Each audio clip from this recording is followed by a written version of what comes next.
Olá, meu nome é Mariana Guel, esse é mais um vídeo do canal Monetizou e hoje eu vou falar sobre os dividendos. Eu vou falar sobre todo o racional por trás da estratégia, eu vou falar sobre o poder de reinvestir os dividendos, eu vou falar sobre como selecionar as melhores empresas e montar a sua carteira para receber dividendos mensalmente. Então fica até o final que hoje o vídeo tá bom.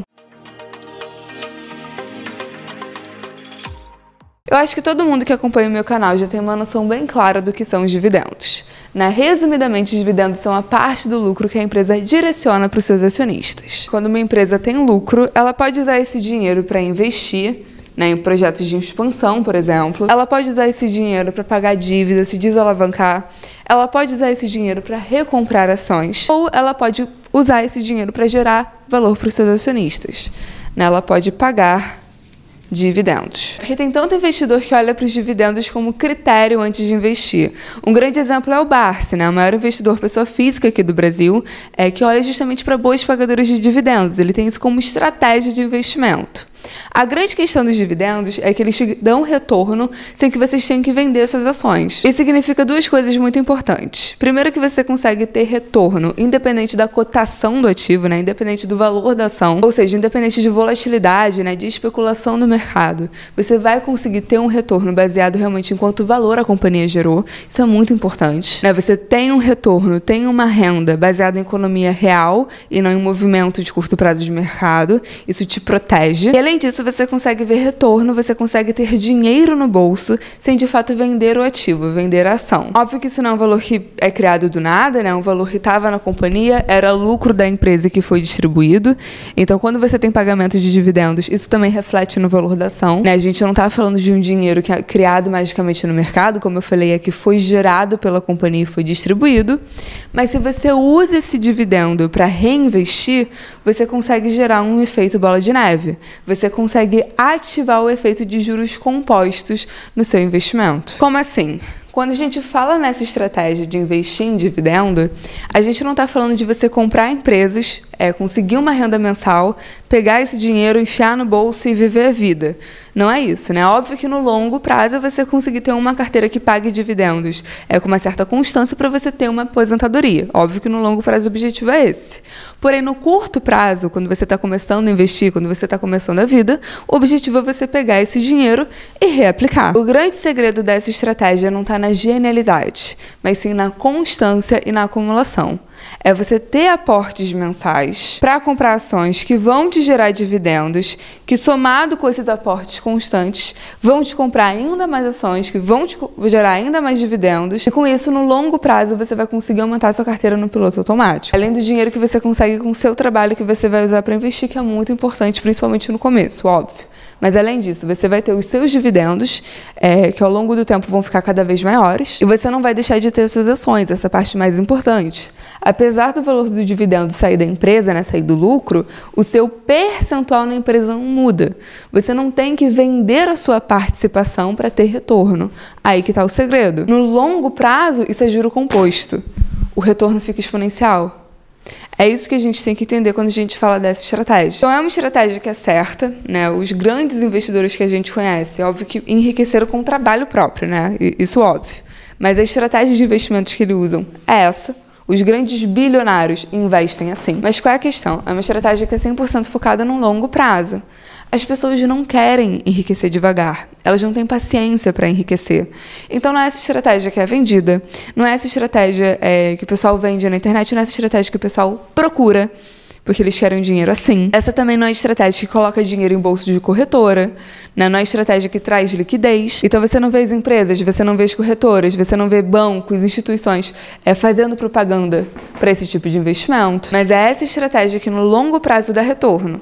E a gente tem vários exemplos que comprovam isso. Aqui eu coloquei um gráfico que mostra o retorno de investimento inicial de $10 mil em 1960 até 2022, e uma carteira que imita o S&P 500, com a diferença que em uma você não reinvestiu dividendos, você pegou esse dividendo e colocou no bolso, ou enfim, você tentou fazer especulação do ativo, não viu esse poder dos juros compostos, versus uma carteira que reinvestiu. E a diferença é absurda. Quem reinvestiu os dividendos e usou o poder dos juros compostos, usou o poder do tempo ao seu favor, está com 4 milhões no bolso, 4 milhões de dólares. Sendo que quem não fez, ficou somente com 640 mil. E aí, repetindo, a gente está falando de juros compostos. Percebam que a explosão realmente foi na janela final, né, dos últimos 10 anos. Então, é uma estratégia muito boa, mas é uma estratégia que exige calma, paciência. E aí, para você conseguir fazer essa estratégia de forma bem feita, eu acho que tem que ter duas noções muito importantes. A primeira é que você tem que se desprender do preço da ação em tela e ver realmente quanta renda aquela empresa te gera. E são coisas diferentes. O seu patrimônio, ou seja, o que você vai ver quando abrir a corretora, o preço da ação, não é ele nessa estratégia que gera valor para você. Não é ele que vai colocar dinheiro no seu bolso. Então, para de ficar acompanhando essa merda que nem um lunático, que só vai te gerar estresse e provavelmente você vai perder dinheiro. Foca em comprar bons ativos que vão te gerar renda recorrentemente. São coisas diferentes. Foca no que vai colocar dinheiro no seu bolso e não no dinheiro que vai aparecer na tela. E que empresas são essas? Que empresas são empresas que pagam bons dividendos, que te dão renda? Resumidamente, empresas que geram bons dividendos são empresas que geram grana, geram dinheiro. Ou seja, não é aquela empresa que está dando prejuízo há não sei quanto tempo, mas que ainda está crescendo, ainda está na fase de acumular market share no setor. Essa empresa não vai te pagar um bom dividendo. Geralmente, quando a gente está falando de boas pagadoras de dividendos, a gente está falando de empresas velhas. Empresas que viveram, empresas que são líderes de setor, empresas que estão existindo há 50 anos e vão existir nos próximos 50. Empresas que geram lucro recorrentemente, que geram caixa recorrentemente. Empresas geralmente que têm contratos para os próximos 30 anos. É desse tipo de empresa que a gente está falando. A gente não está falando de empresas novas, por exemplo, o Nubank da vida, que começou a dar lucro agora e que sabe-se Deus quando que vai começar a pagar dividendo para acionista, né? Dividendo realmente significante. A gente não está falando de empresa com problema de solvência, com falta de dinheiro para pagar essas operações. Não, a gente está falando de uma empresa que gera tanta grana que ela distribui essa porcaria para os acionistas. Com uma recorrência, um volume grande, e mesmo assim a operação continua tocando. Que ela gera tanto dinheiro que não tem mais onde colocar. É esse tipo de empresa que a gente está falando. E é bom porque, como eu falei, é justamente esse tipo de empresa que te dá segurança. Então, casa, a gente está falando que boas pagadoras de dividendos são justamente as empresas que sobrevivem ao longo do tempo. São as empresas que, como eu falei, viveram 50 anos atrás e que vão continuar vivendo nos próximos 50. As pessoas sempre falam muito sobre o que vai mudar. Qual vai ser a próxima grande empresa? Qual vai ser o próximo grande negócio? Nesse tipo de investimento, a gente tem que olhar o que não muda, o que é indispensável e continuará sendo indispensável pelos próximos anos. Além disso, nesse tipo de empresa, geralmente a gente está falando de monopólios naturais. Setores que têm um custo tão grande para outras empresas entrarem, né, que tem uma barreira de entrada tão grande que você sabe que não vai ter competição. Então, quais são os tipos de empresa que casam aqui? Saneamento. Saneamento no Brasil tem questões regulatórias complexas que estão sendo discutidas. É um setor que ainda tem muito o que evoluir mesmo por questões regulatórias. Mas assim, você sabe que essas empresas, toda a estrutura dessas empresas, toda a parte de tubulação, isso não é algo que se perde. Isso não é algo que vai deixar de existir. Isso não é algo que desaparece. Outra coisa, elétricas. A gente está falando aqui de um setor que tem contrato de anos. Aí, óbvio que quando a gente fala do setor elétrico, a gente tem segmentos muito diferentes. Aqui eu estou falando muito mais de transmissão do que distribuição, né? Quando eu falo aqui de elétricas, eu não estou falando da Light. Pelo amor de Deus, deixando claro. Mas, por exemplo, no caso de segmento de transmissão, a gente está falando de uma estrutura que não vai desaparecer. A gente está falando de contratos de anos, que também não vão desaparecer. Então, é um setor que, se você quiser investir nessas empresas pelos próximos X anos, óbvio que tem questão de momento, óbvio que tem questão de custo que aumenta, óbvio que tem questão regulatória, mas é um setor que você sabe que essas empresas vão continuar existindo nos próximos 100 anos. Ou, por exemplo, o setor bancário. No Brasil, a gente sabe que o setor bancário ele é marcado por poucas empresas que concentram uma grande parte do setor.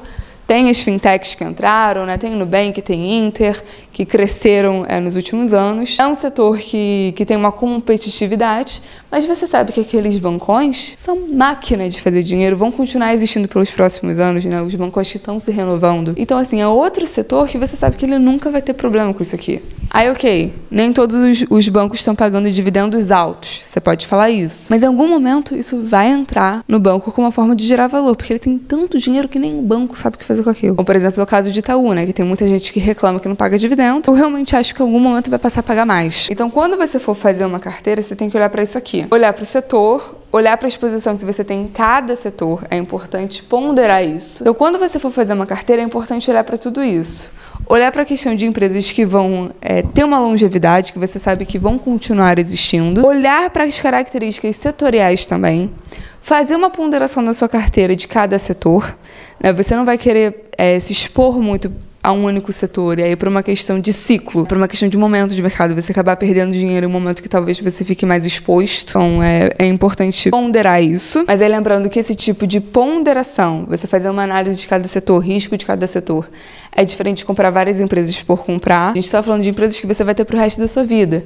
Então, compre uma quantidade de empresas que você consiga acompanhar. E a outra coisa que eu acho importante de olhar é o histórico, né? O histórico de pagamentos das empresas, não só no sentido de quanto dividendos as empresas pagam, mas quando elas pagam, né? A gente não consegue saber 100% de certeza quando a empresa vai fazer o pagamento a cada ano, mas a gente consegue olhar para trás e ver em que mês ela costuma fazer esse pagamento. E aí, considerando a frequência que aquela empresa faz, a gente consegue montar uma carteira baseada nessas probabilidades para você ter pagamentos mensais, né? Uma renda mensal, o que vai ajudar no seu aporte. Vai ajudar você a ter dividendos recorrentemente para fazer novos aportes. E óbvio que você não precisa usar o dividendo que você recebe para comprar necessariamente a mesma ação, deixando isso claro. Vai fazendo suas escolhas dependendo de preço, dependendo de oportunidades de momento. O vídeo de hoje foi esse. É um vídeo mais explicando o conceito, explicando o que olhar para conseguir montar uma carteira focada em dividendo. Espero que vocês tenham gostado. Comenta o que vocês acharam. Curte o vídeo se você gostou. Se inscreve no canal. E até o próximo vídeo.